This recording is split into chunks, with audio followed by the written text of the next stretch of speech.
What if I told you that one of history's most powerful empires ruled from the back of a camel? What if the barbarians that ancient historians dismissed actually controlled more gold than most kingdoms could dream of? And what if this empire's greatest victory was bringing down one of the ancient world's superpowers, and almost nobody knows about it? Meet the Beja, the desert kings who built an empire that stretched across territory larger than modern France, controlled the ancient world's most valuable trade routes, and for over 500 years proved that you don't need stone cities to rule an empire. You just need to know how to disappear into the desert and strike when your enemies least expect it.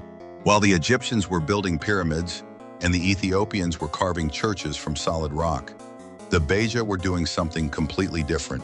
They were building an empire that moved. Their capital was wherever their king pitched his tent. Their army could vanish into the desert like ghosts and reappear hundreds of miles away. And their wealth?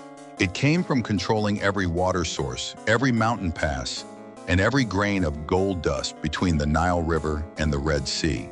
But here's the thing that will blow your mind. Despite ruling for centuries, despite defeating empires, despite controlling wealth that made medieval European kings look poor, most people have never heard of them. Today, we're going to change that. This is the incredible, untold story of Africa's greatest nomadic empire, the Beja Kingdoms. The Beja people have an origin story that goes back over 4,000 years, longer than most European nations have even existed. When the ancient Egyptians were just learning to build their first pyramids, the Beja were already masters of the eastern desert, knowing every hidden water source, every secret path, every cave where a man could hide from his enemies. The Egyptians called them Midji, a name that became synonymous with elite desert warriors and scouts. The Greeks called them troglodytes, meaning cave dwellers, though this was more about fear than accuracy. The Romans knew them as Blemmies, a name that struck terror into the hearts of Roman governors from Aswan to the Red Sea coast. But they called themselves simply Beja, the people of the desert.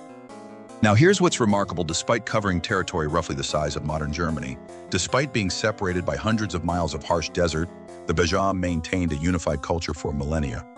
They left the same distinctive pottery everywhere they went.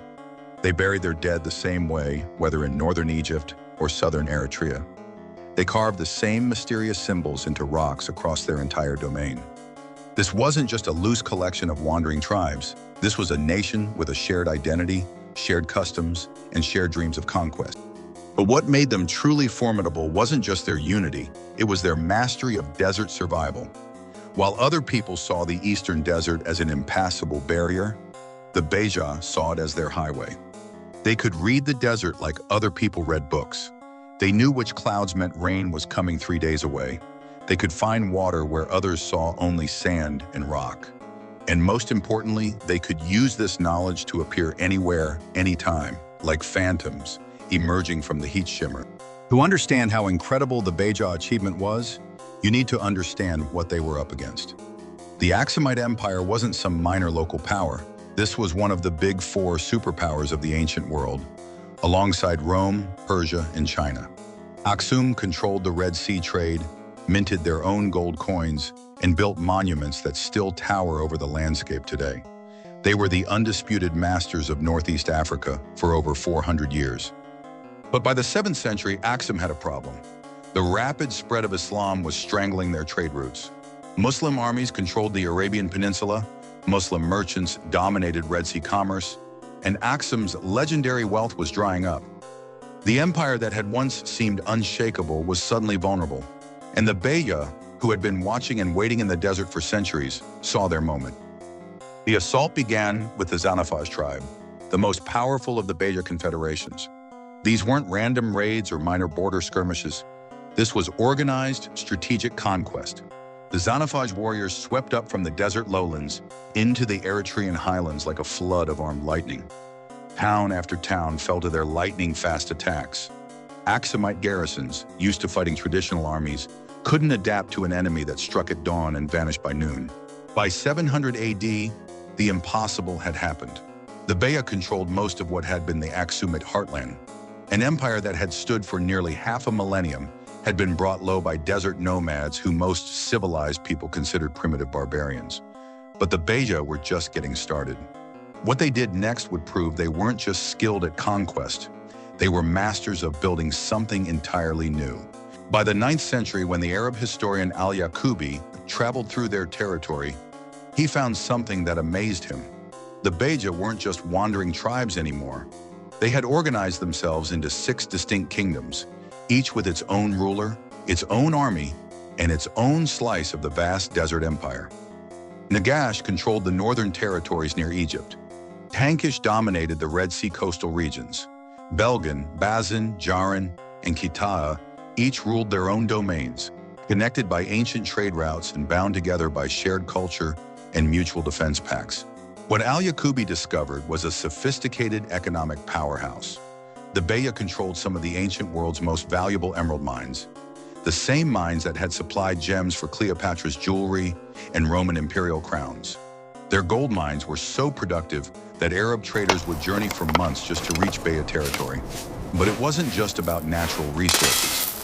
These kingdoms had developed what we'd recognize today as specialized military academies. Take the Darasawa clan, for example. They were the special forces of the Beja world, a warrior caste that sent their young men to military schools, where they learned everything from sword fighting to desert navigation to the subtle art of camel cavalry warfare. When these graduates returned to their tribes, they didn't just become soldiers. They became the officers and strategists who would lead Beja armies for the next generation. But here's what made the Beja system truly remarkable. They had created a political structure that combined the flexibility of nomadic life with the organization of a settled empire. At the top was the paramount king, the Basileus, whose authority stretched across all 6 kingdoms. Below him were the tribal chiefs, the Philarchos, who governed individual regions and peoples. And at the local level were the sub-leaders, the Hypotyrannos, who handled day-to-day administration and justice. When King Fonan declared, "No one can fight without my command," he wasn't just making an empty boast.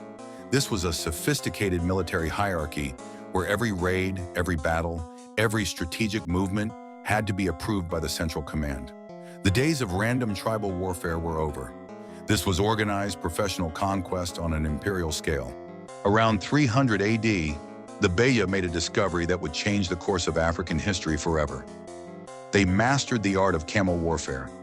Now, this might not sound like much to modern ears, but imagine if your enemies suddenly gained the ability to fly.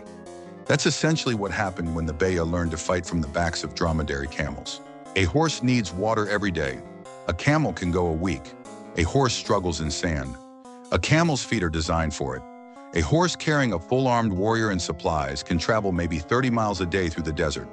A camel can do 60 miles a day and still be ready to fight when it arrives. Suddenly, the Beja could strike targets that their enemies thought were completely safe, hundreds of miles away from any known Beja camp. But the real genius was in how they used this mobility strategically. The Beja positioned themselves at every critical watering station between the Nile Valley and the Red Sea coast. If you wanted to trade between Egypt and India, you had to pass through Beja territory. If you wanted to mine gold in the eastern desert mountains, you needed Beja permission. If you wanted to ship goods from the port of Berenike, one of the ancient world's most important harbors, you had to deal with Beja kings like Isemni, who literally had his name carved into the port's temple walls. This period saw the Beja develop a unique form of urban planning, if you can call it that. They built what archaeologists call stone-walled Blemian settlements at strategic locations. These weren't permanent cities in the traditional sense. Think of them more like sophisticated military bases that could be activated when needed and abandoned when strategic priorities changed. Places like Tabat and Birmanai show impressive stone architecture, but designed for people who might pack up and move at a moment's notice. And then there are the burial mounds, the Akaratahile. These massive circular platforms, some reaching 20 meters across, dot the desert like ancient monuments to Beja power. The largest ones were royal cemeteries, final resting places for the nomadic elite who had ruled this vast desert empire. Even today, these mounds stand as silent testimony to the wealth and organization of a people who chose to build their monuments not in stone cities, but scattered across the endless desert they called home. What made the Beja Kingdoms unique was that they never stopped being nomadic. While other empires built cities and farmed the land, the Beja built a moving empire. Their capital was wherever the king pitched his tent. Their kings weren't just military leaders. They were holy figures. They worshipped Egyptian gods like Isis, local deities, and later adopted Christianity and Islam. But they never abandoned their belief that their kings had divine power. Their economy was based on flexibility. They herded animals, mined precious stones, raided their enemies, and controlled trade routes. When one source of wealth dried up, they had three others to fall back on. By the 10th century, the Beja Kingdoms began to change, but they weren't conquered. They were absorbed. Arab tribes moved into their territory, intermarried with Beja families, and gradually the old system began to transform. The Hadrab tribe led this transformation, intermarrying with Arab tribes and converting to Islam. They became a new kind of aristocracy, Beja Arab leaders who benefited from being part of the wider Islamic world. By 1000 AD, the unified Beja Kingdom was gone. The tribes still existed, the people were still there, but the great confederate state had dissolved into smaller, less organized groups. For over 500 years, the Beja accomplished something that challenges everything we think we know about ancient civilizations. They built an empire without cities. They created wealth without agriculture. They maintained unity across vast distances without modern communication. They proved that nomadic peoples weren't primitive wanderers waiting for real civilization to arrive. They were sophisticated societies with their own genius for organization, survival, and conquest. Their legacy lives on today, not just in the desert they once ruled, but in our understanding of what human societies can achieve.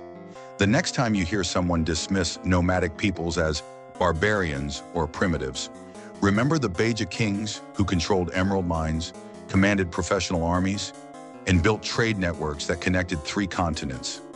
They may have ruled from the back of a camel, but they ruled nonetheless. The Beja may have faded from most history books, but their story reminds us that there are countless forgotten civilizations waiting to be rediscovered. Empires that rose and fell in places we've never heard of. Peoples who achieved greatness in ways we never imagined.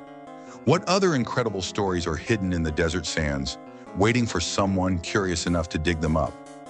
Let me know in the comments what forgotten civilization you'd like to see explored next.